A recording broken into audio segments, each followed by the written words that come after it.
सुख सागर 5वां स्कंद 12वां अध्याय। इस अध्याय में आज हम पढ़ेंगे राजा रहुगण द्वारा मनुष्य योनि की प्रशंसा करने का वृत्तांत। लेकिन उससे पहले अगर आप चैनल पर नए हैं तो चैनल को सब्सक्राइब कर लें और नोटिफिकेशन बेल दबाने के बाद ऑल पर क्लिक करें ताकि आने वाले हर अध्याय को आप सुनिश्चित होकर सुन सकें तथा इस अध्याय को लाइक करें और कम से कम 10 लोगों को शेयर करें।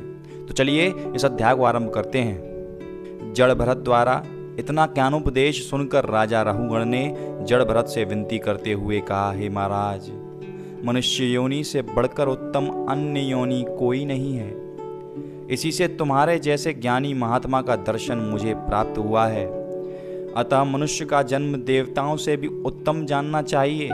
यद्यपि देवता परम ब्रह्म परमेश्वर की तपस्या एवं ध्यान करें तो मोक्ष के अलावा अन्य दूसरा मनोरथ उनको प्राप्त नहीं होता, परंतु मनुष्य जो भी अभिलाषा करके भगवत स्मरण करता है उसकी वह इच्छा अवश्य ही पूरी हो जाती है। अतः मैं मनुष्य योनि को देव योनि से भी श्रेष्ठ मानकर नमस्कार करता हूँ।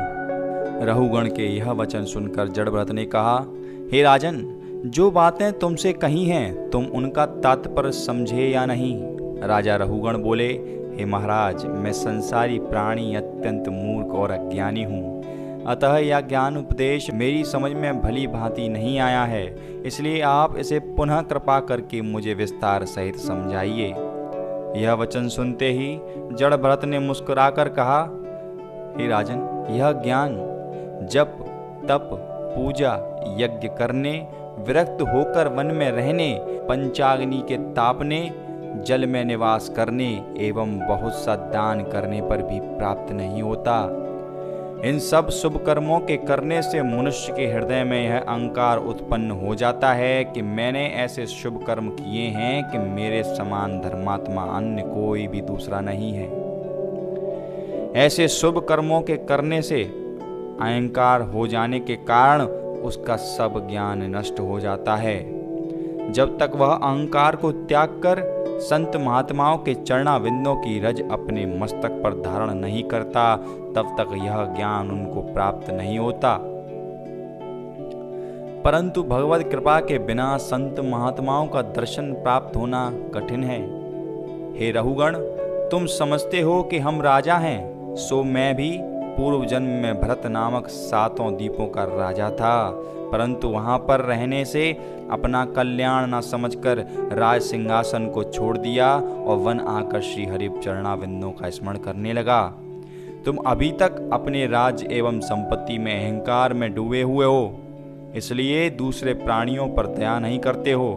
जिस प्रकार परमेश्वर का प्रकाश तुम्हारे देह में व्याप्त है, उसी प्रकार इन कहारों में भी समान समझना चाहिए।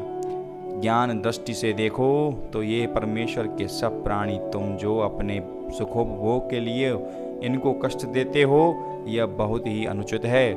इस प्रकार का ज्ञान उपदेश सुनते ही राजा रहुगण मारे डर से थर थर कांपने लगा और हाथ जोड़कर जड़ भरत से कहने लगा, हे महाराज, मैं ब्राह्मणों के शाप से बहुत भयभीत रहता हूँ। कहीं ऐसा ना हो जाए कि आप मेरे लिए क्रोधावेश में कोई शाप दे डालें।